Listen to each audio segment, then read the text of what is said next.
I was doing these in order, but this one had to jump the line. Here is Silent Weapons, Codename Quick Kick, part of the Classified series, number 116. I've been waiting for this one to come out for a long time. But first, don't forget to like and subscribe. And if you like what I do, and you want to help my channel grow, come follow me on Ko-fi. I set up a page for donations, but it's not necessary to follow. The link is down in the description. Let's get this out of the box and take a look. He was one of my first Joes. There were 3: Roadblock, Wetsuit, and Quick Kick. I remember taking them almost everywhere, and unfortunately, when their waistbands broke, they were tossed. Roadblock and Quick Kick met their demise this way. It was the mid-80s, and I was only 5 or 6, and all my parents saw was a broken toy. And I didn't know better. 2 of those things that I regret losing. Wetsuit is still with me, and we're just waiting on a Classified series version. Alright, here we go. This figure looks amazing. I'm so glad they kept this figure true to form. I don't want to say I'm speechless, but damn. The sculpting on this is fantastic. He is absolutely shredded. The sash or bandolier, whatever that is, looks awesome. The throwing stars sculpted into it bring such great detail. This also does come off if you want him to wear it without. You'll just have to take off his head first. Per usual, we have the Hasbro double-hinged elbow joints, and that's what we want for those dynamic poses, especially for this character. The extra shoulder joint piece is a little more noticeable on this, mostly because he doesn't have a shirt on, obviously, but I do like these joints that give that little bit of extra movement in the arm and shoulder. We also have the double-hinged knee joints. He can just about kick his own ass. Since he doesn't have any shoes or boots, they added some really good detail in the feet. You can really see his bone structure and even veins. Well done, Hasbro. They have that good swivel, which helps when you're putting him in those deep stance poses. Then we have the all-important ab crunch. Look at that bend.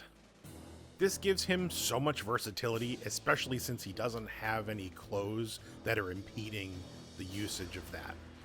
Whereas I did the Python Patrol Viper a few months back, and he had a vest on, which completely made the ab crunch useless. Around his waist, he comes with a pre-attached rubbery belt with 4 loops on it that will eventually hold his nunchucks. Let's get the accessories out of the package so I can show you. For starters, we get a second head. There aren't many that I know of that come with a second head. There are a few though.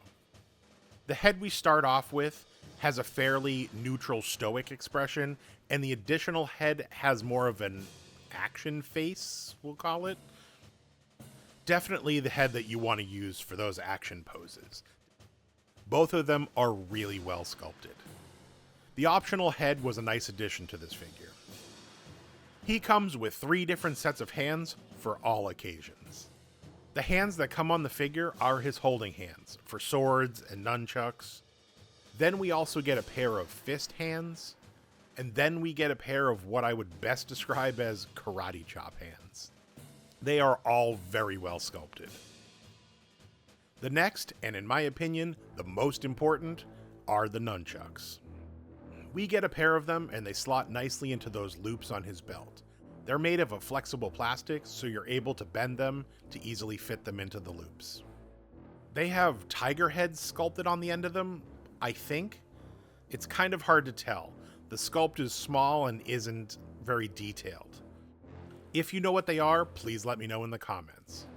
Next, we have a really well sculpted red backpack with a lot of detail, which also has 2 slots in it. As we've seen in previous figures, the backpack peg is circular and the holes on their backs are hexagonal. This has worked for some and not worked well for others. It has definitely worked well for this one, and it stays in pretty good. Then we have his 2 katana. These also have the tiger heads sculpted into the hilt. These slot into the backpack for easy storage when not in use. And as you know, the most important thing about action figures for me, can they carry their own accessories? This one, not completely, but he's got the most important ones on him, sans the extra head. The next two things are wild cards for me. We get a throwing star action piece. I don't really know how I feel about this one. It's not a feeling of excitement though. The other one, however, it's odd, but I kinda like it. It's a half unwrapped chocolate bar. Why? I have no idea. It's not the greatest sculpted piece, but it's a fun addition. Also something he can't carry on him unless he's holding it. Make sure you watch the turnarounds for some of those chocolate bar poses. Let's get him up on the turntable and give you my final thoughts. This is the figure that a lot of us were asking for, waiting on, and they delivered. The versatility and posability is top tier for me.